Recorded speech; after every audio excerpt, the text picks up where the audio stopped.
Kondisi perekonomian Indonesia terkait peluang dan tantangan ekonomi digital di Indonesia. Ekonomi digital di Indonesia memiliki potensi yang sangat besar, didorong oleh pertumbuhan penetrasi internet, tingginya penggunaan smartphone, serta populasi muda yang melek teknologi. Namun, ada juga sejumlah tantangan yang perlu diatasi agar Indonesia bisa mengoptimalkan potensinya di sektor ini. Potensi ekonomi digital di Indonesia yang pertama, platform e-commerce. Indonesia adalah salah satu pasar e-commerce terbesar di Asia Tenggara. Pertumbuhan penggunaan platform belanja online seperti Tokopedia, Shopee, dan Bukalapak telah meningkatkan kontribusi sektor ini terhadap perekonomian.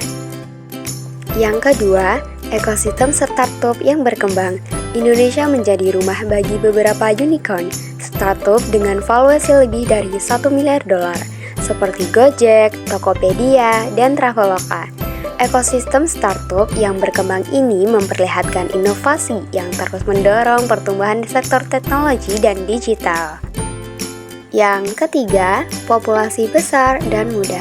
Indonesia memiliki populasi lebih dari 270 juta jiwa dengan sebagian besar berusia produktif dan melek teknologi. Ini mendorong pertumbuhan adopsi teknologi digital dalam kehidupan sehari-hari, termasuk dalam transaksi keuangan, pendidikan, dan kesehatan. Yang keempat, digitalisasi sektor UMKM. Digitalisasi usaha mikro, kecil, dan menengah dapat memperluas akses pasar dan meningkatkan efisiensi operasional. Platform seperti Gojek dan Grab misalnya telah membantu banyak UMKM untuk terhubung dengan pelanggan secara online.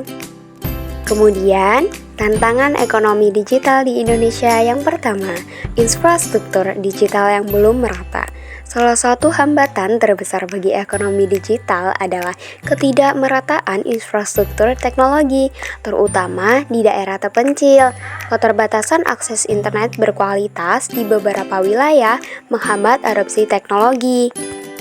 Yang kedua, kesenjangan keterampilan digital. Meski populasi muda Indonesia melek teknologi, masih ada kesenjangan keterampilan digital, terutama di kalangan masyarakat di daerah pedesaan.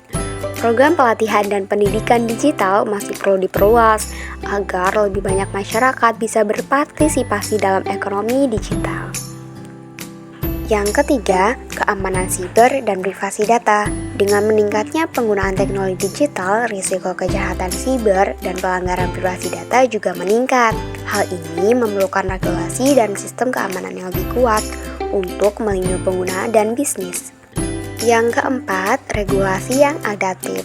Regulasi di bidang teknologi digital seringkali tertinggal dibandingkan dengan inovasi yang terjadi di lapangan.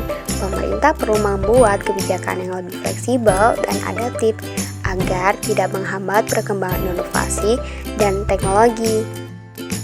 Yang terakhir, digital sektor publik. Sektor publik seperti pendidikan dan kesehatan masih memerlukan peningkatan dalam hal digitalisasi layanan.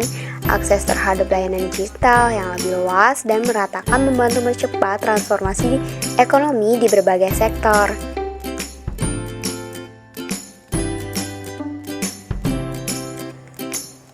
Kesimpulannya, ekonomi digital di Indonesia memiliki potensi besar untuk mendorong pertumbuhan ekonomi, khususnya dalam mendukung UMKM dan memperluas inklusif keuangan.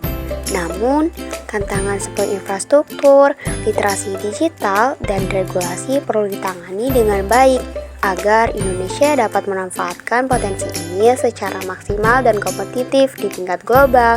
Pemerintah, sektor swasta, dan masyarakat perlu berkolaborasi untuk menciptakan ekosistem yang mendukung pertumbuhan ekonomi digital yang inklusif.